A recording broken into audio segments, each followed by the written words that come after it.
삶의 자리에서 한계를 자주 만나곤 합니다. 그것 때문에 우리가 무언가를 또 포기해야 되는 일을 만나기도 하죠.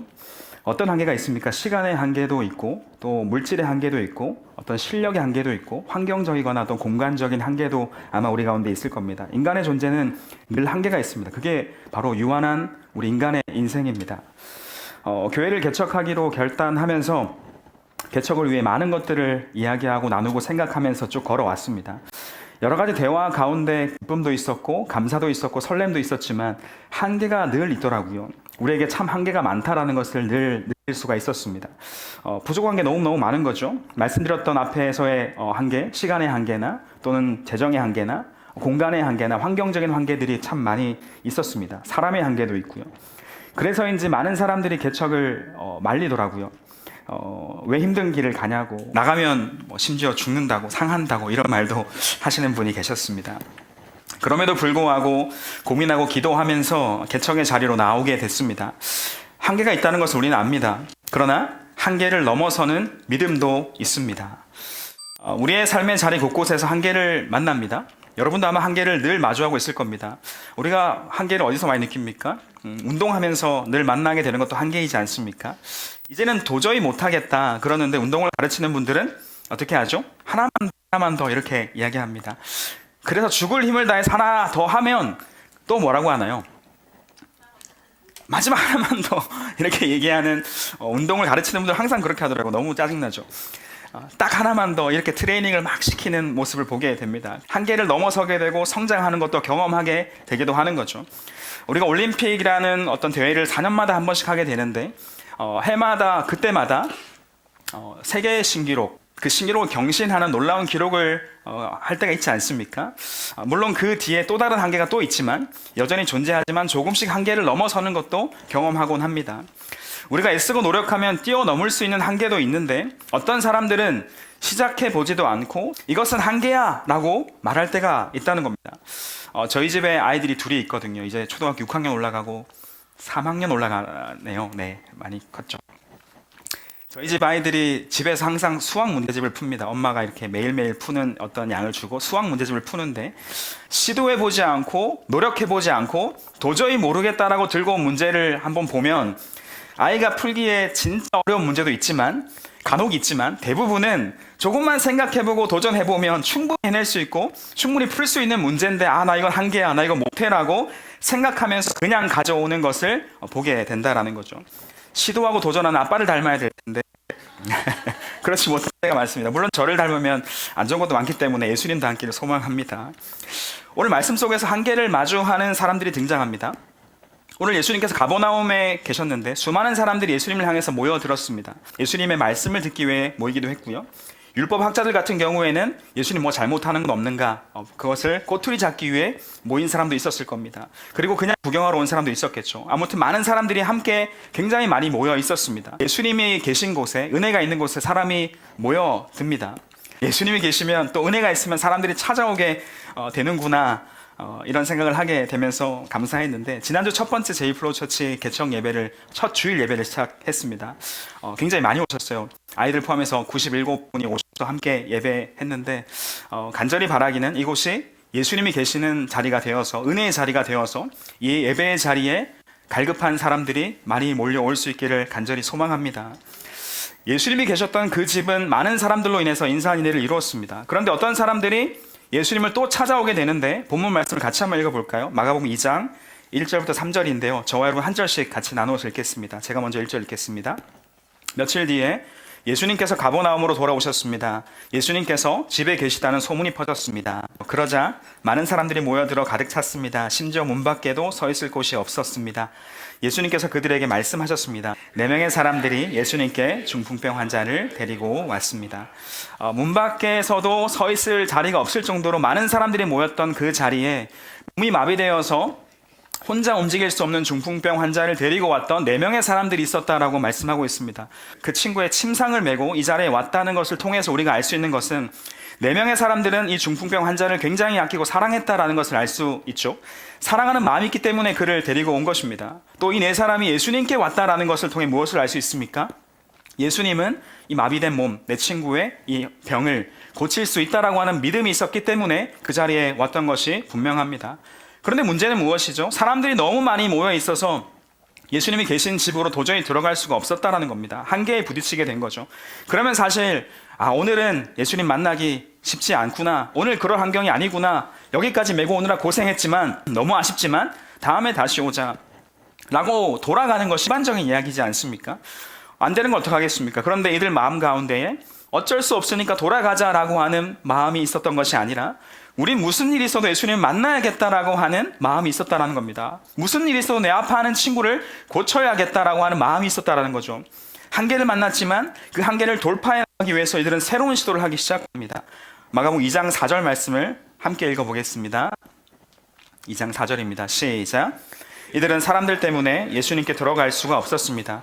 그래서 예수님이 계신 곳의 지붕을 뜯어냈습니다. 이들은 뚫어낸 구멍으로 중풍병 환자가 누워있는 침상을 아래로 내렸습니다. 사람들 때문에 예수님께 나아갈 수가 없게 됐는데 예수님이 계신 곳의 지붕을 뜯어내고 뚫어낸 구멍으로 중풍병 환자를 침상째로 내리는 것이었습니다. 아니 여러분, 이게 말이 쉽지? 이게 미션 임파서블 같이 막 정밀한 일 아닙니까? 너무 어려운 일이죠. 생각만 해도 어렵습니다. 물론 고대 팔레스타인 사람들의 집은 1층 구조물인데 바깥에서 계단을 통해 올라갈 수 있습니다. 지붕이 있는 구조입니다.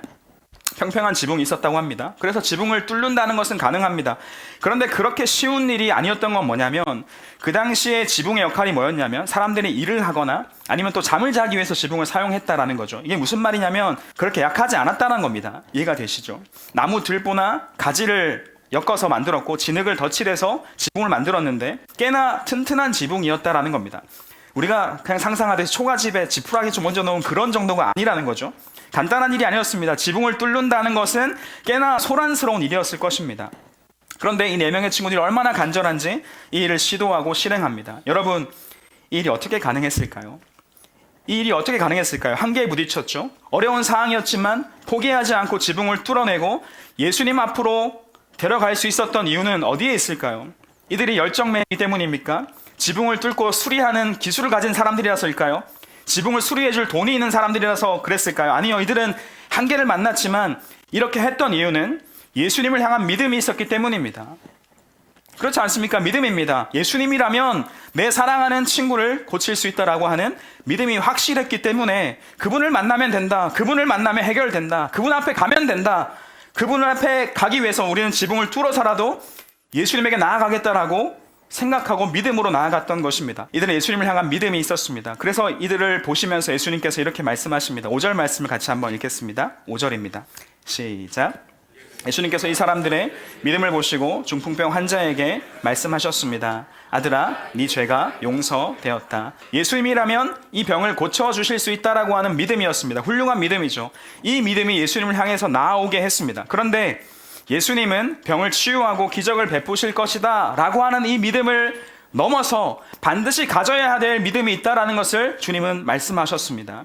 그 말씀이 바로 중풍병 환자에게 하시는 말씀이죠. 아들아, 네 죄가 용서되었다라고 말씀하십니다. 아들아, 네 병이 나았다가 아니라 아들아, 네 죄가 용서되었다라고 말씀하십니다.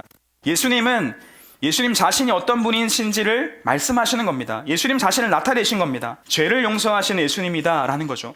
죄에서 구원하시는 예수님이다 라는 것을 알기 원하셨고 믿기를 원하셨다라는 겁니다. 이후에 마음속으로 비난하는 율법학자들에게 말씀하시는 내용도 이 말씀입니다. 2장 10절 같이 한번 보시면 제가 읽어볼게요.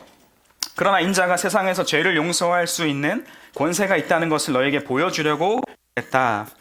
예수님께서 그들의 믿음을 보시고 말씀하시는 것은 기적을 베풀고 병을 치유할 것이다 라고 하는 그 믿음만이 아니라 우리가 반드시 가져야 될 믿음은 우리의 죄를 용서하시는 분, 죄에서 자유케 하시는 분, 그래서 우리의 유일한 길과 진리와 생명 되시는 예수님을 믿는 믿음을 가져야 한다라는 것을 말씀하고 계신 겁니다. 이 믿음이 우리의 믿음 되어야 될 줄 믿습니다.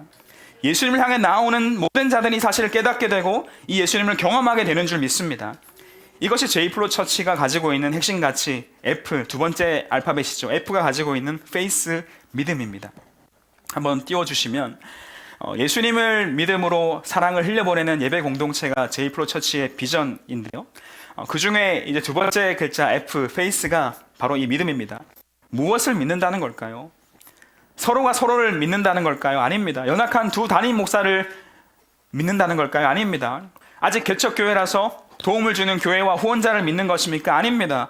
나 자신을 믿는 믿음이 아닙니다. 무엇을 믿는다는 말입니까? 우리는 복음이신 예수님을 믿는다는 말입니다. 죄로 인해 영원히 죽을 수밖에 없는 우리를 죄에서 구원하셔서 유일한 소망이 되신 예수님을 믿는 믿음을 말하는 것입니다. 십자가의 능력과 은혜를 믿는다는 것입니다. 이 믿음으로 인해서 우리가 하나님의 자녀가 된 줄 믿습니다. 이 믿음으로 인해서 우리의 인생이 변화되었고 또 변화될 줄 믿습니다. 이 믿음을 가진 교회들이 함께 모여 교회가 되어 일어나게 될 때 그 교회가 어떤 교회가 될지 분명히 그려집니다. 이 믿음을 가진 교회는 우리의 죄와 사망의 문제를 해결하시고 구원하신 이 믿음이 얼마나 가치가 있는 것을 알기 때문에 이 믿음을 온 힘을 다해 전하는 교회가 될 것입니다. 이 믿음이 있을 때 기꺼이 예수님을 따르는 제자의 삶을 살아가는 교회가 될 것입니다. 이 믿음이 있을 때 우리를 구원하신 예수 그리스도를 향하여 헌신하며 그의 명령을 따라가는 교회가 될 것입니다. 이 믿음을 굳게 붙잡고 이 믿음으로 예배하고 이 믿음을 이야기하고 이 믿음을 경험하게 하는 교회가 되기를 간절히 소망합니다. 이 믿음이 교회의 핵심 가치일 뿐 아니라 저와 여러분의 인생의 핵심 가치가 되어야 되는 줄 믿습니다. 나를 죄에서 구원하신 예수님, 나의 구속자 예수님을 내가 믿습니다. 그 예수님을 믿고 따라갑니다. 고백하는 저와 여러분 되시기를 주님의 이름으로 축복합니다. 두 번째는 믿음이 있으면 우리는 도전하게 된다는 겁니다.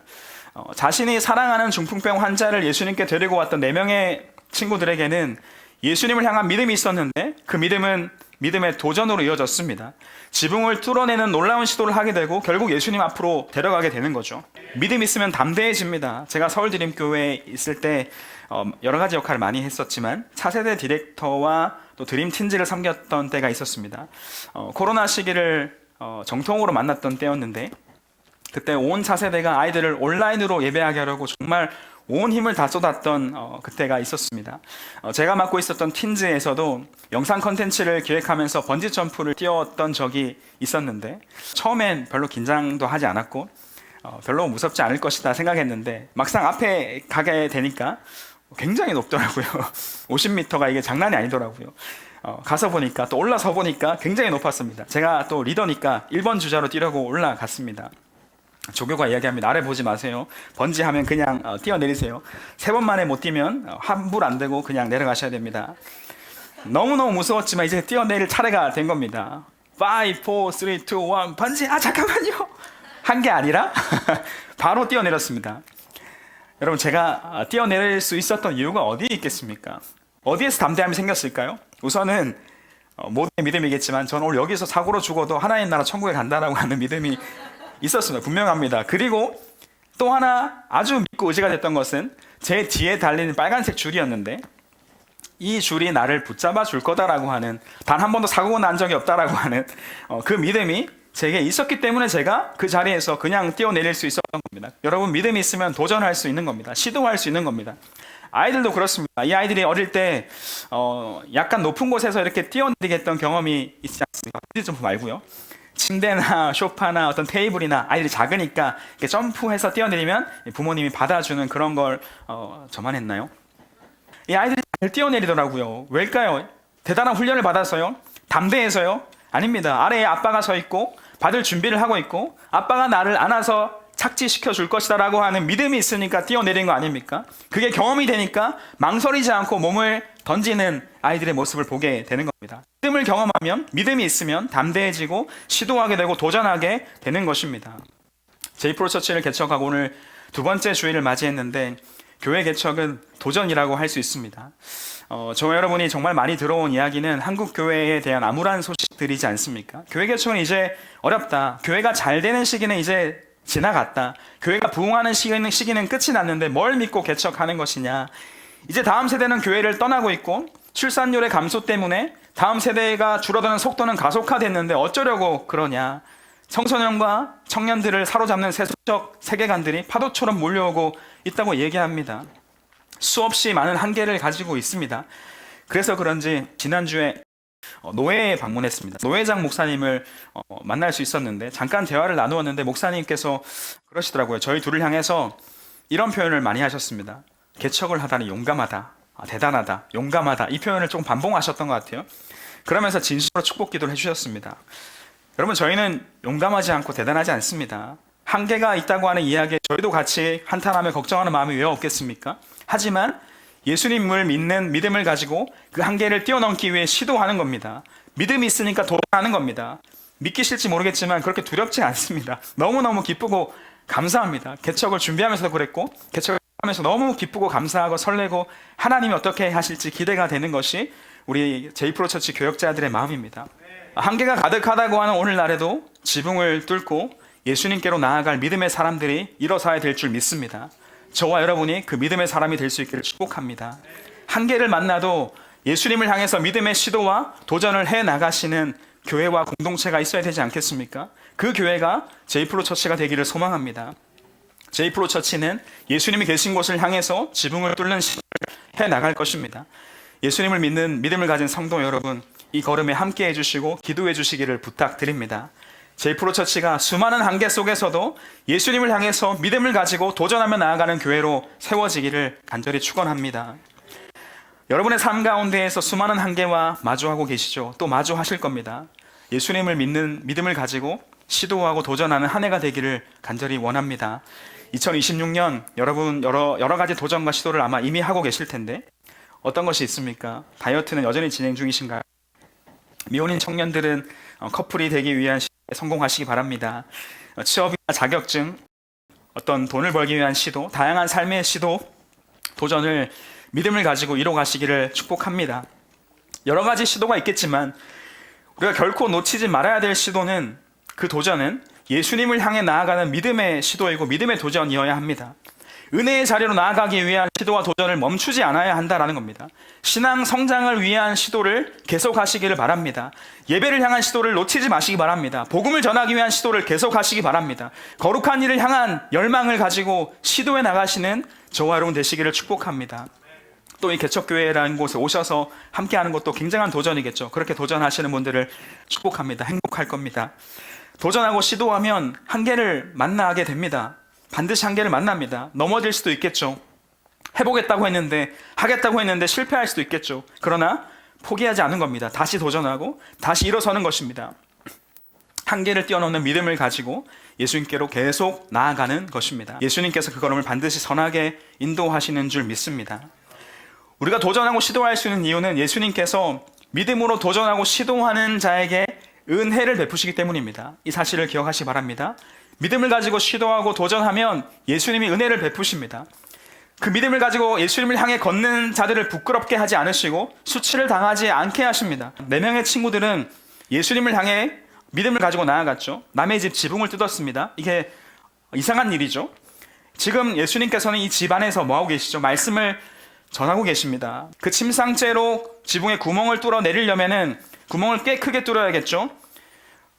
과정이 쉽지 않습니다. 얼마나 정신없고 얼마나 번잡하고 얼마나 거슬리고 불안했을까요? 상상해도 그렇지 않습니까? 예수님 안에서 말씀을 전하시는데 지붕이 막 뚫리고 있는 겁니다. 만약에 우리가 지금 예배를 드리고 있는데, 제가 말씀을 전하고 있는데 지금 이 시간에 천장을 지금 뜯어서 에어컨을 교체해야 한다. 막 사람들이 들어와서 막 나사를 빼고 막 앙카를 새로 받고 막 윙윙 두두두둑 막 이런 소리가 나면, 그로 인해 또 막 시멘트 먼지가 확 날리고 이러면 우리 예배 괜찮을까요? 여러분 괜찮으세요? 그래도 예배하십니까? 난리가 나겠죠. 이 자리를 아마 뜨는 분도 계실 겁니다. 누군가는 또 얘기하겠죠. 저기요, 지금 예배 중이니까 그만하세요. 나중에 다시 하세요. 이건 예의가 아니잖아요. 라고 말하지 않겠습니까? 우리 예수님도 지금 집안에서 말씀하고 계셨습니다. 가르치고 계셨습니다. 그런데 천장에서 요란한 소리가 나고 흙먼지가 집안에 가득했지 않겠습니까? 어쩌면 예수님의 머리 위로 그 먼지들이 떨어졌겠죠. 그러면 예수님은 뭐라고 하셔야 될까요? 화가 나셔야 되지 않습니까? 지금 뭐 하는 거냐고, 왜 지붕을 뜯어냈냐고, 왜 내가 말씀을 전하는데 흙먼지를 날리고 공기를 탁하게 하냐고, 이게 무슨 민폐냐고 말씀하셔야 되지 않겠습니까? 또 그들 중에 누군가는 저것들 뭐냐고, 저 네 사람 뭐냐고 끌어내야 되는 거 아니냐고, 성질 급한 제자들은 달려가서 제지하려고 하지 않았겠습니까? 그런데 오늘 말씀 속에 아무 문제가 없어 보이는 이유는 무엇 때문입니까? 무엇일까요? 성경에 나오진 않습니다. 예수님이 이에 대해 말씀하시지 않았을까요? 저는 그렇게 묵상하고 확신합니다. 그들을 가만히 두어라. 예수님이 말씀하셨을 겁니다.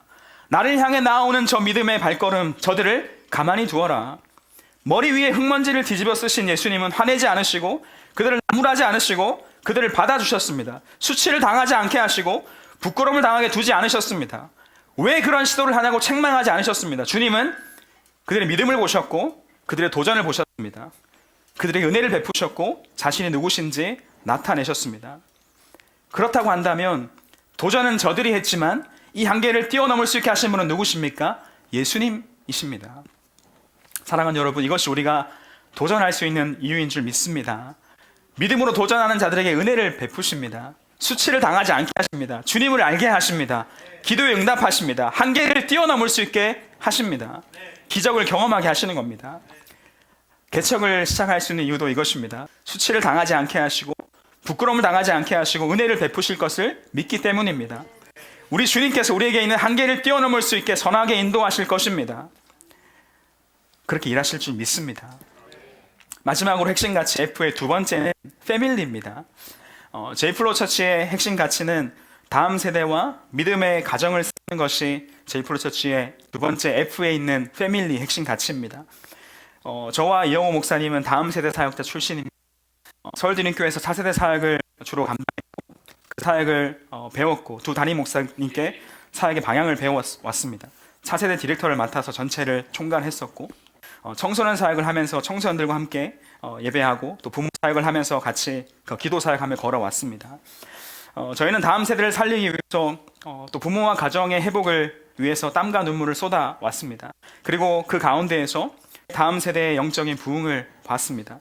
기도의 자리로 나온 어머니와 아버지를 만났습니다. 다음 세대가 사라지고 있다고 하지만 하나님께서 다음 세대를 다시 일으켜 세우시는 새 일을 보게 하셨습니다. 지금도 저희는 다음 세대 부흥을 꿈꿉니다. 청년들이 가득히 모이는 젊은 교회가 되어서 기도하는 청년들을 세우고 말씀으로 양육받은 청년들이 가정을 이루고 믿음의 가정을 세워가고 그들의 자녀들을 행복하게 믿음 안에 길러가는 일에 교회가 전심전력 뛰어들기를 저희는 소망하고 있습니다. 그럼 청년들만 모이는 교회냐고요? 아니요. 온 세대가 모입니다. 청년들의 친구가 되고 멘토가 되는 장년 세대가 우리는 필요합니다. 지금 저희에게 없는 예배가 청소년 예배입니다. 물론 저희는 이 예배에 청소년이 들어와도 신앙이 있는 청소년들이라면 함께 할 수 있다고 저는 생각합니다. 그러나 신앙이 없거나 떠나 있는 청소년을 붙잡기는 어렵다고 생각됩니다. 부모와 함께하게 하고 싶지 않은 청소년이 있을까 없을까요? 생각보다 있습니다. 부모가 이 자리에 있으면 오지 않겠다고 하는 청소년도 아마 제가 아는 중에 좀 있습니다. 들어오지 않을 수 있습니다. 저희는 청소년 예배를 만들 꿈을 청소년 공동체를 시작하려고 마음을 먹고 있습니다. 아무것도 없지만 저는 네이버 부동산 들어가서 이 근처에 가까운 청소년 예배 드릴 곳이 없는지 아무것도 없지만 찾아보고 기도합니다. 답은 없지만요. 정말 감사한 것은 서울드림교회 헌신으로 이 공간이 만들어져서 저희가 개척할 수 있게 됐고 이 공간에서 개척을 시작한다는 것은 너무너무 감사한 하나님의 은혜입니다. 얼마나 감사한지 모릅니다. 더욱 감사한 것은 이 개척 예배를 시작하면서 4대 예배가 지금 동시에 진행되고 있다는 것은 정말 감사한 일입니다. 개척교회가 이 두 공간을 마련할 수 있는 사실 여건은 되지 않지 않습니까? 그런데 우리 서울드림교회 헌신에서 4세대를 함께 또 하고 있습니다. 그러나 저와 영호 목사님은 정말 감사하지만 저희는 이야기했습니다. 우리 다음 세대 아이들 우리가 교육하고 우리 교회 성도가 다음 세대 교사로 헌신하고 부흥하는 교회로 만들자. 우리가 우리 다음 세대 세우자. 예배 2번 드릴 수 있는 환경을 만들어서 교사들이 성인 예배도 드리고 다음 세대 교사로도 헌신할 수 있는 구조를 만들어내자. 섬길 수 있도록 하자. 그리고 이 자리에서 감사하면서 교회가 시작하지만 우리 이 자리에서 부흥을 경험하고 힘을 주시며 일어나서 나가자. 하나님께서 허락하시면 홍수로 아니면 송파로 방위로 가락으로 위례로 그리 멀지 않은 곳을 우리 그냥 허락하신 곳으로 가보자 하고 하는 꿈을 꾸고 있습니다. 주님 믿고 도전하는 겁니다. 뭐가 있냐고요? 없습니다. 지금 가진 것은 우리 앞에 있는 한계와 믿음입니다. 한계 있습니다. 계속 있을 겁니다. 그러나 믿음이 있다면 시도하고 도전할 수 있는 것입니다. 넘어설 수 있게 하시는 것입니다. 사랑하는 동역자 여러분, 오늘 한계가 있지만 믿음을 가지고 예수님께 나아갔던 4명의 사람들처럼 우리 믿음을 가지고 지붕을 뚫고 예수님께로 나아가는 믿음의 사람들이 될 수 있기를 축복합니다. 기도하고 도전하는 자들이 되시기를 축복합니다. 그러할 때 오늘 12절과 같은 일을 보게 하실 겁니다. 12절 같이 말씀 읽겠습니다. 시작. 중풍병자는 일어나 침상을 들고 모든 사람이 보는 앞에서 걸어 나갔습니다. 사람들이 놀라서 하나님께 찬송을 드렸으며 우리는 이와 같은 일을 본 적이 없다라고 말하였습니다. 아멘. 일어난 중풍병자를 바라보며 모인 사람들이 고백합니다. 우리는 이와 같은 일을 본 적이 없다. 이것은 하나님이 행하신 일이다. 우리에게 한계가 있지만 그 한계는 하나님이 행하시는 일을 경험하게 하는 통로가 되는 것입니다. 믿으시죠? 믿음을 가지고 시도하고 나아갈 때 하나님이 행하시는 위대한 일을 보게 되는 것입니다. 그리고 우리 고백하게 되길 원합니다. 이와 같은 다음 세대의 부흥을 본 적이 없다. 이와 같은 청년의 부흥을 본 적이 없다. 이와 같은 믿음의 가정들이 세워지는 일을 본 적이 없다. 이것은 하나님이 하신 일입니다. 우리 제이프로 처치가 찬송하게 되기를 간절히 소망합니다. 근대 선교의 아버지라고 하는 윌리엄 캐리의 이야기로 말씀을 맺겠습니다. 윌리엄 캐리는 인도로 파송된 영국인 선교사였습니다. 그가 인도를 향해 배를 타고 가고 있을 때 폭풍을 만납니다. 항해가 불가능해진 상황이었습니다. 선원들이 말합니다. 이건 신의 뜻이 아닌가 봅니다. 우리 포기하고 돌아갑시다. 그때 윌리엄 캐리가 이렇게 말합니다. 아닙니다. 시도조차 하지 않는 것은 불순종입니다. 배는 우회했습니다. 인도에 도착했고 그는 인도에서 성경을 번역하고 학교를 세우고 복음을 전하고 놀라운 인도 선교를 이뤄내면서 근대 선교의 아버지라고 하는 호칭을 받게 됩니다. 그가 유명한 말을 남겼습니다. 한번 띄워주시면, 하나님께 위대한 일을 기대하라. 하나님을 위해 위대한 일을 시도하라. 위대한 일을 행하시는 분은 하나님이십니다. 믿음을 가지고 시도하고 도전하며 한계를 뛰어넘는 저와 여러분 될 수 있기를 주님의 이름으로 축복합니다.